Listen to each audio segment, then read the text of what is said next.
প্রিয় ফেসবুক বন্ধুরা, আসসালামু আলাইকুম।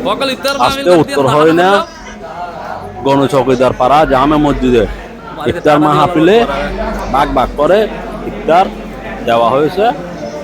চার পাঁচজন 6-7জন মিলে একটা তালিতে কানাবু, পেঁয়াজ, মুড়ি সবগুলি দেওয়া হয়েছে। এই ইফতার খাওয়ার পরে এদেরকে আবার একটা একটা বিরিয়ানি প্যাকেট দেওয়া হবে। গরু গোস্ত দিয়ে একটা একটা বিরিয়ানি প্যাকেট করা হয়েছে। বিরিয়ানি প্যাকেটগুলি দেওয়া হবে ইফতার খাওয়ার পরে।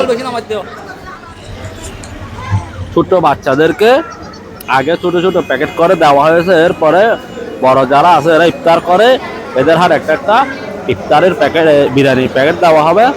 ইফতার সবাই ইফতার করার জন্য আজান দিলে ইফতার শুরু করবে। আজানের অপেক্ষায় বসে আছে। সেই পাকে আমাদের কাজগুলো আমরা চালিয়ে নিচ্ছি।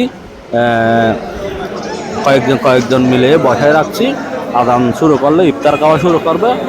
আপনারা সবাই আমাদের জন্য দোয়া করবেন, প্রতি বছর যেন আমরা এরকম ইফতার মাহফিল করতে পারি। আপনাদের দোয়ার মাধ্যমে সফলতা অর্জন করতে পারবো। এই দেখুন বিরিয়ানি প্যাকেট, এগুলি ইফতার শেষে একটি একটি যেগুলো ইফতার করছে ওদের হাতে তুলে দেওয়া হবে। এখানে সবাই মুরব্বী ছেলেরা সবাই ইফতার করতে বসছে। তরমুজ কেটে কেটে টুকরা টুকরা করা হচ্ছে, আয়োজন করা হচ্ছে। তরমুজও দেওয়া হবে। আগে ছোট বাচ্চাদেরকে দেওয়া হয়ে গেছে, অল্প অল্প করে বিরিয়ানি প্যাকেট ছোট বাচ্চাদেরকে দেওয়া হয়েছে। সবাই একসাথে বসে ইফতার করার মজাই আলাদা। ওকে, সবাইকে ধন্যবাদ। সবাই আমাদের জন্য বেশি বেশি দোয়া করবেন, আমরা মসজিদ কমিটিটা যেন সুন্দরভাবে চালিয়ে নিয়ে যেতে পারি। ওকে, সবাই ধন্যবাদ। আসসালামু আলাইকুম।